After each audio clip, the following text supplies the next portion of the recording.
திருப்புகழேந்தி Vijay PMK OPS அப்படின்னு ஒரு கூட்டணிக்கு வாய்ப்பு இருக்குன்னு நினைக்கிறீங்களா? நிச்சயமாக அரசியலில் எது வேண்டாலும் நடக்கலாம்.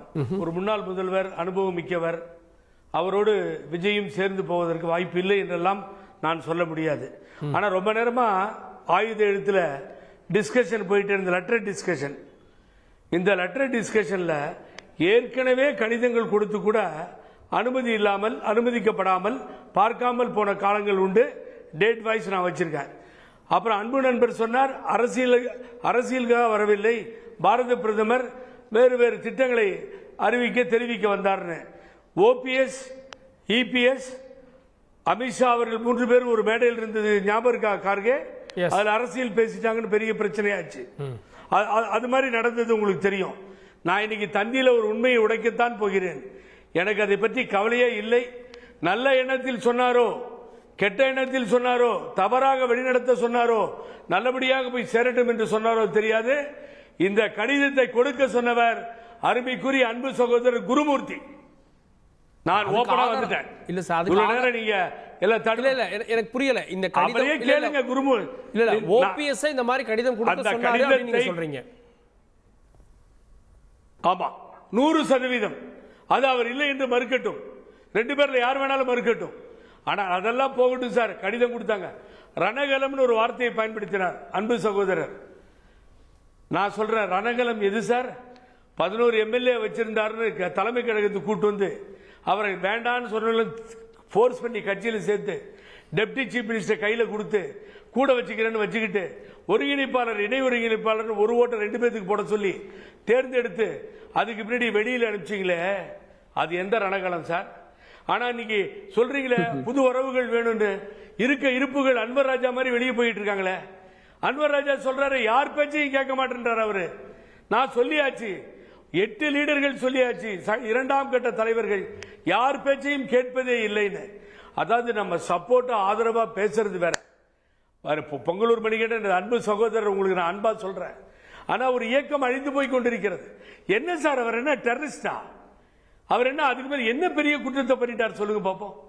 நான் சேர்த்துக்கவே மாட்டேன் சொல்லி இல்ல சார், கேஸ் மேல கேஸ் போட்டு அதிமுகவை 3 ஆண்டு காலம் அலைக்கழித்தது அப்படின்ற குற்றச்சாட்டை முன் வைக்கிறாங்க.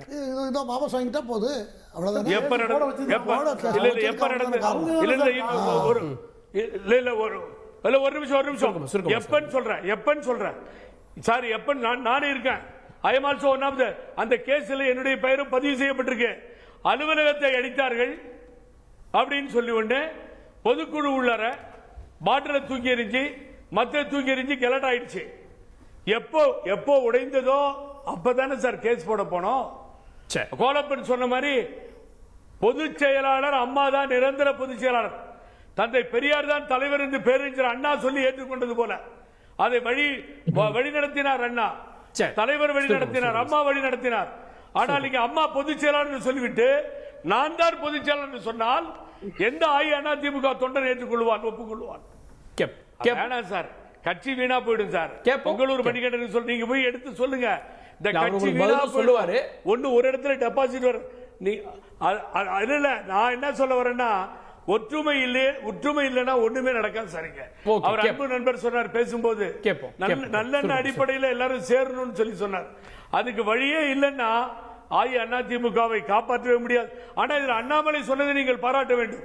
முன்னாள் பிஜேபி தலைவர் அண்ணாமலை சொன்னார், கர்கே இதயத்தில் இடம் இருக்கிறது மோடியிடம், அன்னைக்கே கோடிட்டு காண்பித்து விட்டார், இனி அவர் பார்க்க மாட்டார் சொல்லி.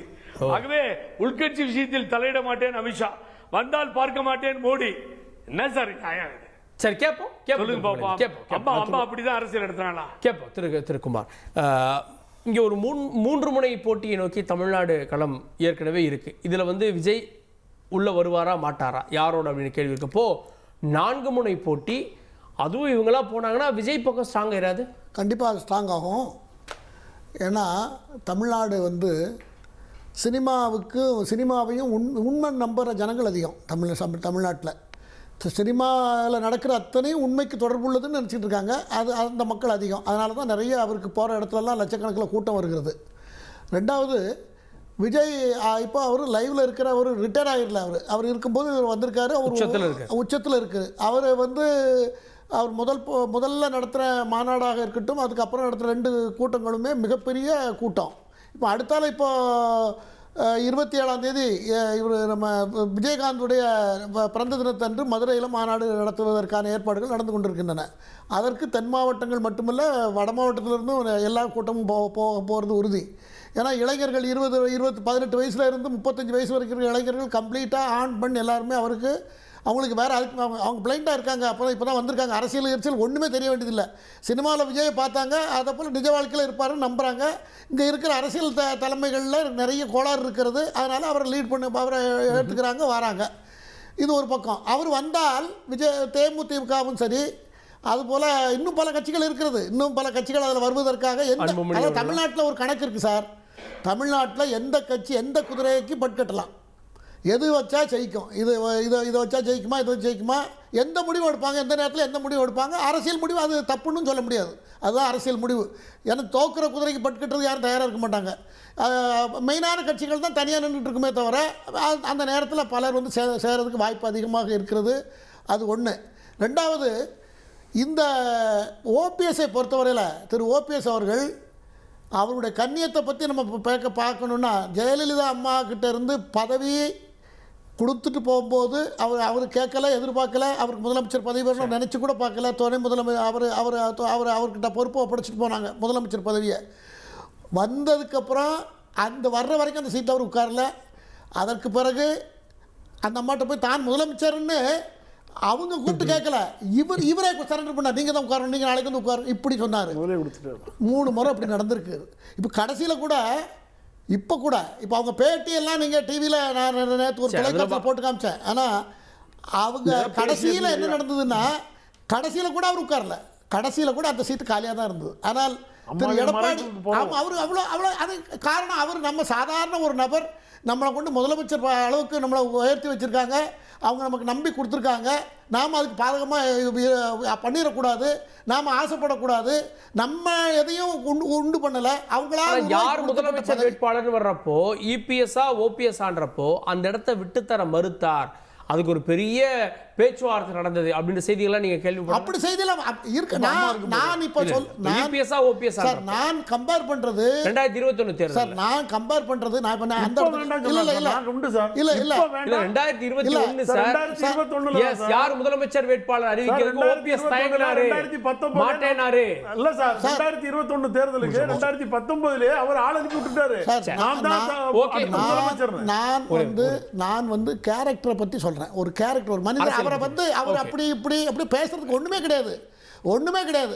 நான் பொதுவாக சொல்ல வேண்டியது பாஜகவுடைய எண்ணமும் அதுதான். இன்னும் காலங்கட்டு போல இன்னும் 2 மாசம் டைம் இருக்கிறது. நல்ல முடிவை அந்த அதிமுக உள்ளவர்கள் முடிவெடுத்து இப்படி செய்ய ஒருங்கிணைத்து போறதுனா தப்பு. ஒண்ணு என்ன தப்பு பண்ணிட்டாரு? ஒன்றும் பண்ணல. நண்பர் புகழேந்தி சொன்னது போல அவர் என்ன தப்பு பண்ணிட்டாரு?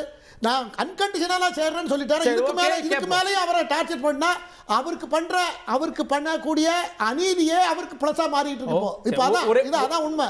ஓகே, ஒரே வரினா 2026 அண்ணன் ஓபிஎஸ் அவர்கள் இல்லாமல் தமிழக அரசியல் களம் இல்லை. புகழேந்தி ஒரே வரி எதிர்த்து. அதாவது நிச்சயமாக வேறு பாதையில் போய்விட்டால் அது ட்ரையாங்கிள் போட்டியா போயிடும். ஆகவே பழனிசாமி இறங்கி வர வேண்டும் என்பதுதான் மக்களும் தொண்டர்களும் விரும்புகிறார்கள். அதை அவர் செய்யவில்லை என்றால் மக்கள் பொங்கலூர் மணி காலம் கடந்த ஞானோதயம் ஆபத்தானது. எடப்பாடியார் எந்த சூழ்நிலையிலும் தொண்டர்கள் அவரையும் கைவிட மாட்டாங்க, இவரும் கைவிட மாட்டார். தொண்டர்களின் தலைவராக இருக்கிற அவரை 26 நிச்சயமாக முதலமைச்சர் ஆக்குவார்கள். அந்த அளவுக்கு திமுக ஆட்சியுடைய செயல்பாடு மிக மோசமா இருக்கிறது. ஓகே.